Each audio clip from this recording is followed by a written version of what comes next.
Assalamualaikum warahmatullahi wabarakatuh. Selamat berjumpa kembali kepada mahasiswa yang mengambil mata kuliah Sejarah Pemerintahan Daerah atau Hukum Pemerintahan Daerah pada semester genap. Saya Ibu Yusnani akan memberikan beberapa materi yang berkaitan dengan kegiatan pada semester genap ini yang diawali dengan pelajaran tentang sejarah pemerintahan daerah yang seperti yang kita dengar seperti apa, mulai dari terbentuknya negara pada saat kemerdekaan sampai dengan sekarang. Itu yang bisa saya sampaikan untuk kuliah kita pada hari ini. Di dalam slide PPT ini saya akan menjelaskan bahwa mahasiswa diharapkan mampu memahami dan menjelaskan pemerintahan daerah pada masa kemerdekaan, pemerintahan daerah pada masa Orde Lama, pemerintahan daerah pada masa Orde Baru, dan pemerintahan daerah pada masa reformasi sampai dengan sekarang.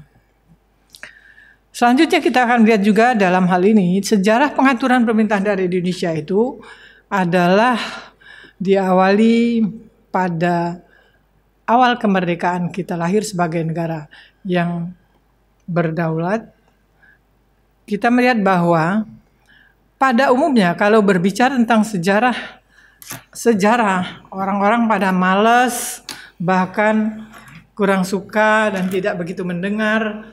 Tetapi dalam mata kuliah ini adalah bagi mahasiswa sangat penting karena berkaitan dengan perjalanan pemerintahan daerah di Indonesia dari merdeka sampai dengan sekarang.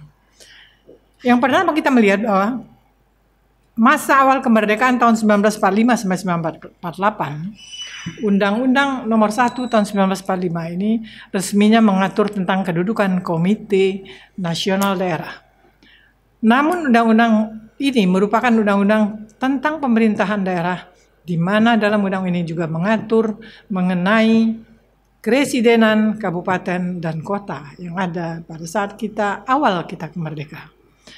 Selanjutnya kita melihat dalam slide berikutnya adalah pelaksanaan kedudukan daerah dalam mengatur dan mengurus rumah tangganya sendiri. Menurut Undang-Undang Nomor 1 tahun 1945 tidak ditetapkan batasan yang jelas antara wewenang daerah berdasarkan otonomi dan wewenang yang dijalankan oleh kepala daerah dalam menjalankan dekonsentrasi. Lalu kita berbicara hal ini berkaitan erat sekali pada masa baru merdeka. Tentunya kita akan melihat banyak sekali yang dibutuhkan aturan-aturan atau undang-undang yang mengatur jalannya pemerintah Indonesia yang pada saat kita baru merdeka kita baru hanya mempunyai Undang-Undang Dasar 45.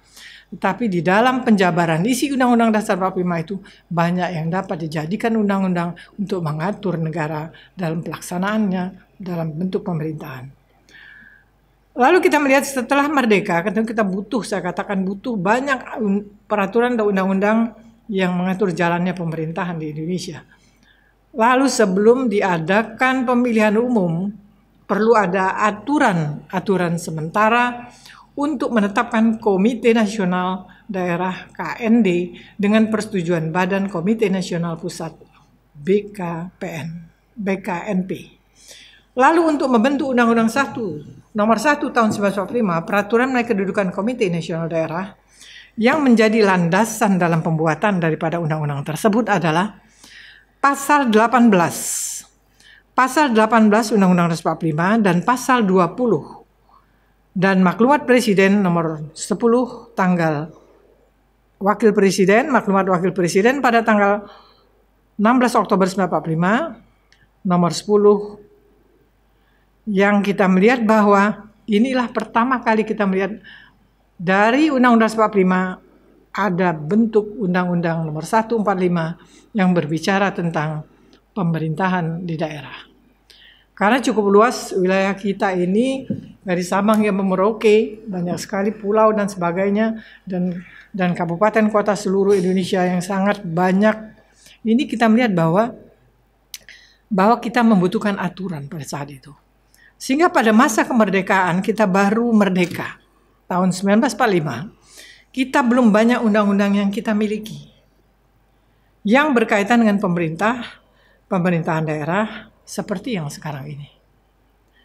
Selain itu Undang-Undang Dasar 45 kita perlu tentang pemerintahan daerah yang merupakan penjabaran dari pasal 18 Undang-Undang Dasar 1945 yang menyatakan dalam undang-undang tersebut adalah pembagian daerah Indonesia atas daerah besar dan kecil yang bentuk dan susunannya ditetapkan dalam undang-undang.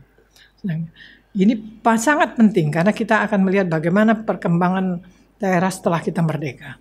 Dengan memandang dan mengingat dasar permusyawaratan dalam sistem pemerintahan negara dan hak asal usul dalam daerah-daerah yang bersifat istimewa. Jadi ada pembagian daerah-daerah itu, ada yang daerah istimewa dan ada daerah-daerah yang bersifat otonom dan seterusnya. Lalu kita melihat pada pasal 20 dalam pasal 20 itu dalam berkaitan dengan Undang-Undang Nomor 1 Tahun 1945 itu tiap-tiap undang-undang menghendaki persetujuan DPR. Pada ayat 2, jika suatu undang-undang tidak mendapat persetujuan DPR, maka rancangan tersebut tidak boleh diajukan lagi pada sidang DPR pada saat itu. Ini kita melihat bahwa lembaga DPR kita belum memiliki, kita belum punya. Oleh karena itu pada Undang-Undang Nomor 1 Tahun 1945 itu hanya bagaimana kita bisa membuat pada awal kemerdekaan itu membuat pemerintah membentuk Komite Nasional Indonesia Pusat atau KNIP yang bertugas memberikan nasihat dan membantu presiden yang dibentuk pada tanggal 29 Agustus tahun 1945. Selanjutnya di dalam perjalanan Undang-Undang Nomor 1 Tahun 1945 itu bahwa kita melihat berkaitan dengan bagaimana peraturan mengenai kedudukan Komite Nasional Daerah. Ini yang tujuan membentuk undang-undang itu, bagaimana kita dapat membuat peraturan mengenai kedudukan Komite Nasional Daerah. Selanjutnya pemerintah juga mengeluarkan maklumat pemerintah nomor 10 tanggal 16 Oktober tahun 1945. Maka kita melihat di sini bahwa maklumat ini disahkan oleh Wakil Presiden pada saat itu adalah Muhammad Hatta dalam Kongres KNIP yang isinya antara lain adalah sebelum terbentuknya MPR dan DPR, KNIP diserahi kekuasaan legislatif dan ikut menetapkan garis-garis besar haluan negara. Jadi sebelum pemilu, sebelum ada MPR dan DPR, KNIP yang diserahi kekuasaan yang berkaitan dengan bidang legislatif tentang menetapkan garis-garis besar haluan negara. Yang kedua, berhubung dengan gentingnya keadaan, pekerjaan KNIP sehari-hari dijalankan oleh suatu badan KNIP yang dapat menjalani sementara belum teradakan pemilu dan belum terbentuknya DPR dan MPR. Lalu kita melihat disahkannya maklumat tersebut apa yang menjadi latar belakangnya. Yang menjadi latar belakangnya adalah kekuasaan presiden dapat dibatasi hanya dalam bidang eksekutif saja. Dan yang kedua adalah dengan demikian kedudukan presiden sesuai dengan apa yang dia amanatkan dalam Undang-Undang Dasar 45. Di sini kita melihat KNIP menjadi badan pembantu presiden dan sebagai pengganti DPR atau MPR sebelum terbentuk dan berfungsi sebagai badan legislatif. Nah, di sini kita melihat bahwa memang ketika kita baru saja merdeka, kita melihat bahwa keadaan kondisi Indonesia pada saat itu adalah masih membutuhkan aturan-aturan, undang-undang dan sebagainya, bagaimana mengatur negara ini berjalan seperti negara-negara lain yang sudah efektif berbicara tentang undang-undang, perlindungan HAM dan sebagainya yang berkaitan itu semuanya ada di dalam Undang-Undang 45 yang dapat dijabarkan menjadi undang-undang dalam mengatur jalannya pemerintahan di Indonesia. Lalu kita melihat lagi bahwa pada masa Orde Lama, itu pada masa Orde Baru yang belum ada MPR, maka KNIP yang dibentuk, KND yang dibentuk. Nah, ini kita melihat setelah Orde Lama, maka kita melihat bahwa berlakunya Undang-Undang Nomor 1 Tahun 45 dan timbul Undang-Undang 22 Tahun 1948 dan Undang-Undang Nomor 1 Tahun 1957. Lalu dari undang-undang lagi yang menguatkan malah sistem pemerintahan daerah ini muncul dalam pasca Dekret Presiden 5 Juli 1999, pemerintah daerah telah berbentuk dengan sistem sentralisasi. Di sini kita melihat bahwa perjalanan pada masa baru merdeka sampai dengan pada Orde Lama masih melengkapi keadaan susunan kelembagaan yang mana berjalannya sebuah negara dengan sistem yang bisa tergambar setelah pemilihan umum akan muncul adanya lembaga legislatif, eksekutif, dan yudikatif. Semua penjabaran-penjabaran itu dapat dilihat dalam Undang-Undang 45 yang dapat membuat lebih paham tidak hanya hal yang singkat-singkat saja, tetapi membuat undang-undang yang berkaitan bagaimana menjalankan sebuah negara itu. Lalu kita melihat juga pada Undang-Undang 1 tanpa 5 itu ada kaitannya dengan kedudukan peraturan mengenai Komite Nasional. Dan undang-undang ini sangat singkat, yang hanya muat 6 pasal saja pada waktu itu. Lalu Undang-Undang Nomor 1 Tahun 45 ini mengatur pembentukan Komite Nasional Daerah ketika belum ada pemilu dan belum dilaksanakannya pemilu dan belum ada lembaga legislatif, eksekutif, dan yudikatif.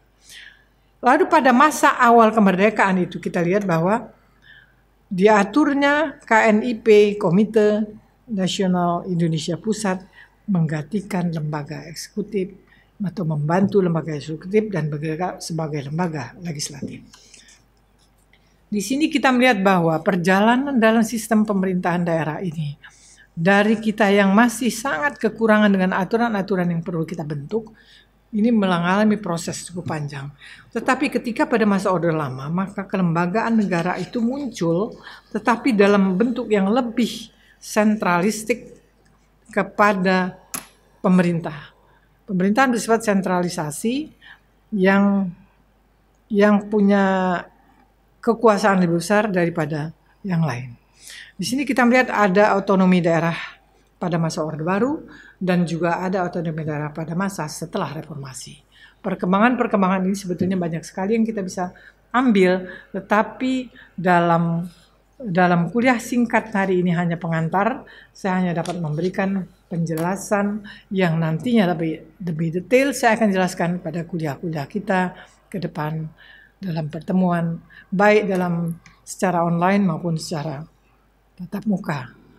Dan saya ucapkan terima kasih pada semua yang sudah ikut memperhatikan dan mendengar langkah-langkah dalam sistem perjalanan sejarah pemerintahan daerah di Indonesia.